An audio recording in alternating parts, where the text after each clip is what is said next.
Good afternoon. أول شيء اسمحوا لي أحكي بالإنجليزي. طلب مني أحاول تكون البرزنتيشن تبعتي كمان بالإنجليزي لأنه ما في ترجمة حية للي ما بيحكوا عربي حتى نضلنا مخلينهم داخل الحديث معنا. Thank you very much for the organizers and for the invitation. It's a pleasure to be here with you today. What I'd like to talk about is the digital economy. If I can exit this presentation and open the digital economy one. Here you go. The digital economy of Lebanon in 2025. Why digital? If we can continue doing what we do today till 2025, what's wrong with that? Or slight improvements on what we do today? Well, there's a big problem apparently, because we would miss out on the rest of the world, would be left so much behind that a description of third world would not even apply to Lebanon by that time. A digital economy is an economy that's enabled by technology. It's an economy that uses technology to create value, and it's an economy that derives its value from digitization, complete transformation of whatever it does in a traditional world into the digital world. As simple as that, nothing less.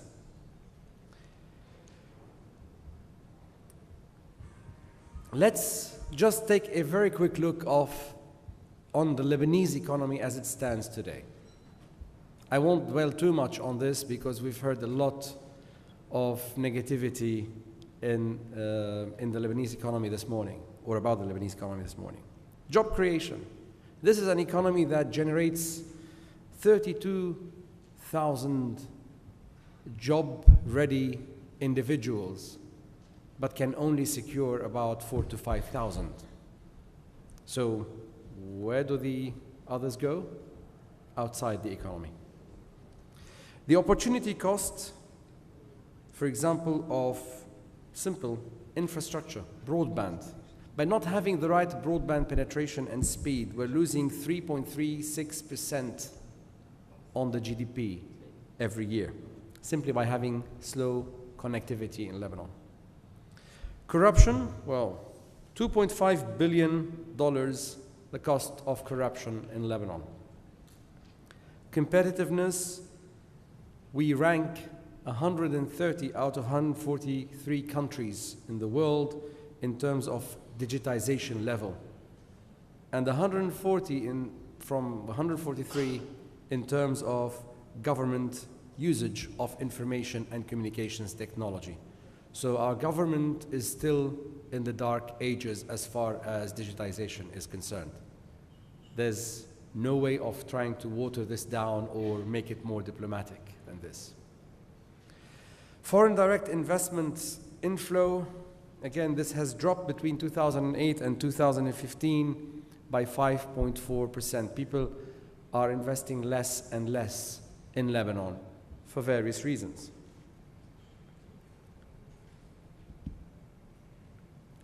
However, digitization improves the economy. So if we adopt digitization over the next decade or so, the economy is bound to improve. And we've seen evidence of that.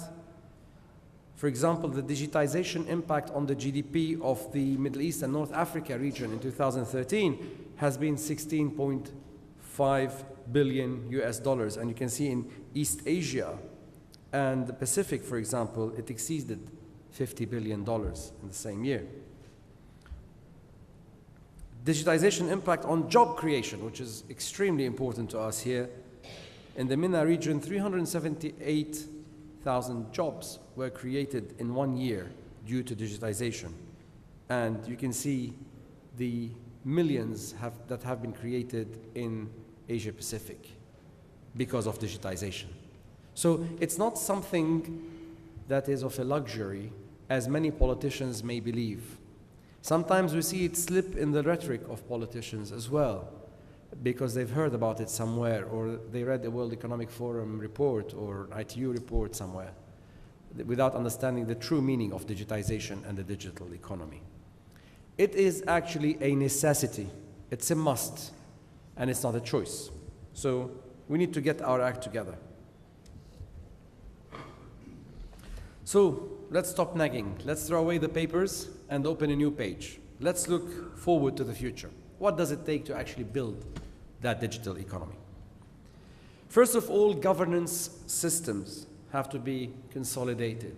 We need a framework within which the digital economy can operate. Without that, it's going to be individual trials and errors. Secondly, e-government vision and strategy should be implemented. The government should be electronic. The government should be digitized because it's the center of legislations, of transactions, and it's the environment that actually all businesses and activities start and get regulated. 3, the ICT sector should be enabled, and the digital know-how should be built. And I'll take them one by one to explain what I mean by each one of them.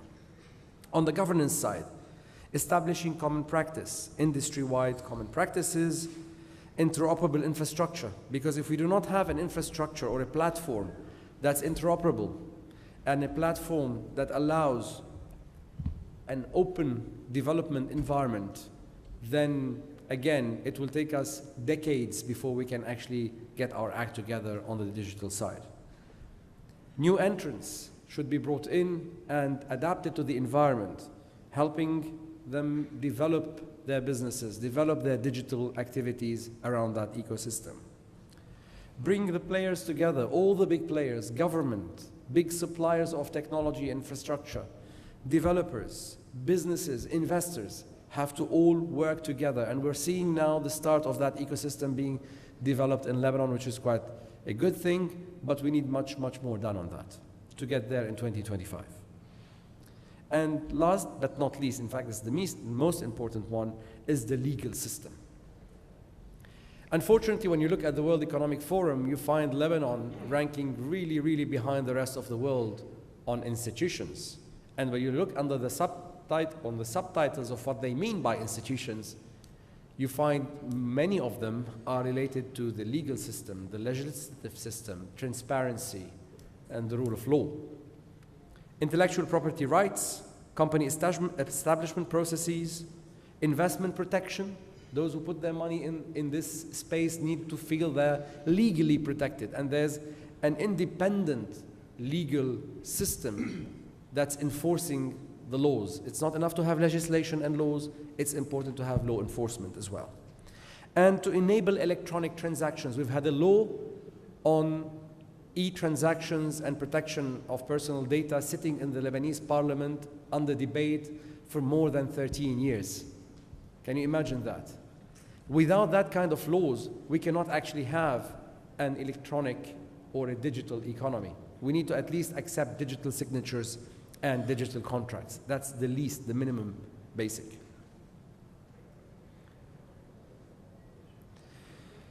Electronic government. Most recently, we've actually started pushing that concept again in Lebanon, putting forward new legislation, proposals to enable electronic government. Electronic government is not something we switch on in one day. It takes time to develop and evolve. At the base of electronic government, you need to have the emerging level where citizens are able to obtain and update information in national ministries and registries, etc. The second level, which is a more enhanced one, then a transactional level where people can actually have transactions, citizens and businesses, with administration and public administration. And finally, connected level where all public administrations are engaged and electronically connected together, similar to the models that we see in places like Estonia, for example, whereby from an electronic ID for each citizen, all services are automatically available. A company can be set up in less than 1 minute in Estonia. You can go online to e-Estonia and become an e-resident in Estonia, which enable you, sitting here, to establish a company in Estonia, employ people there, work within the European Union with the export rules and trade rules within the European Union without actually stepping in Estonia. That has created a huge amount of value. Estonians also elect their government electronically, wherever they are in the world. So that kind of level, we're not saying we're going to reach it tomorrow morning, but it will take a decade to 2 decades to evolve, starting from a solid legal system that is absolutely needed to develop a digital economy. Without a digital government, again, it's very difficult to have a digital economy. Then, the main economic benefits of the ICT sector enablement are quite important as well. Foreign direct investment impact on job creation. If we were to build a digital economy, we need to invest something like $1.2 billion in the fiber to the home and broadband infrastructure. This would create more than 100,000 jobs. For every $10,000 invested in foreign direct investments, 1 job is created. Remember, we needed 30,000 jobs. 100,000 of them would be created from one single shot of investment in one single industry, or sub-industry even. Broadband penetration impact. If we were to increase the broadband penetration to 40% by 2025, this will this will speed up GDP growth by about 4.1%, which is equivalent to $270 million per year. And if we were to increase the speed of broadband to 48 megabits per second, which is quite likely as we see today in many European countries, by 2025, this will speed up GDP growth by 1.2%, $680 million. So basically, the effect of broadband speed and broadband penetration on the economy is significant. Finally, we need to also change the way we educate ourselves. We cannot have a digital economy with an archaic education and vocational training system. On the e-education side, there's the e-learning part, and let's clarify it very well. E-learning, which is digitizing the actual content and learning digitally by research on the internet and on digital content, and this is part of the knowledge economy. There's also the online learning, which is utilizing digital tools to access online information.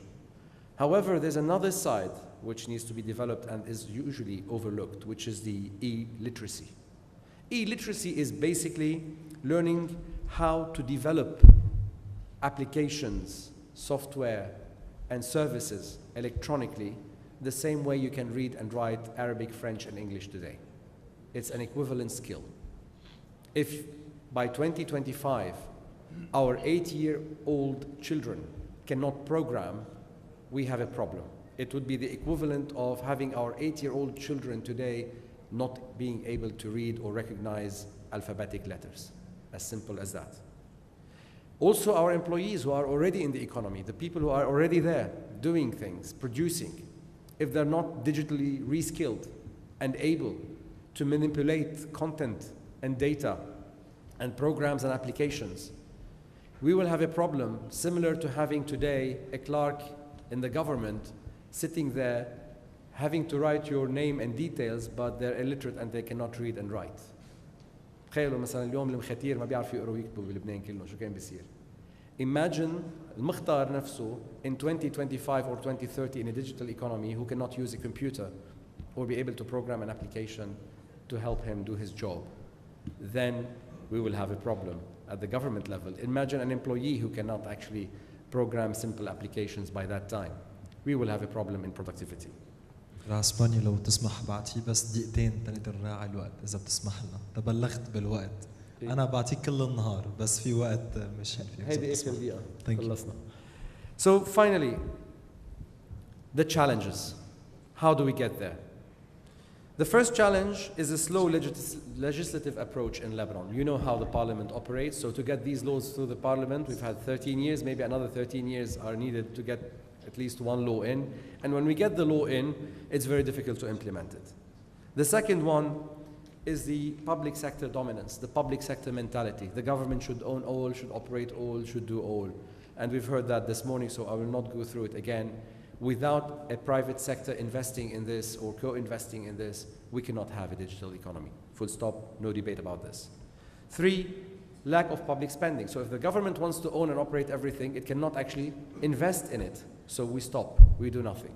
And thirdly and fourth, the brain drain. People are leaving. Those who can actually do it are no longer in Lebanon. They're leaving Lebanon by their majority.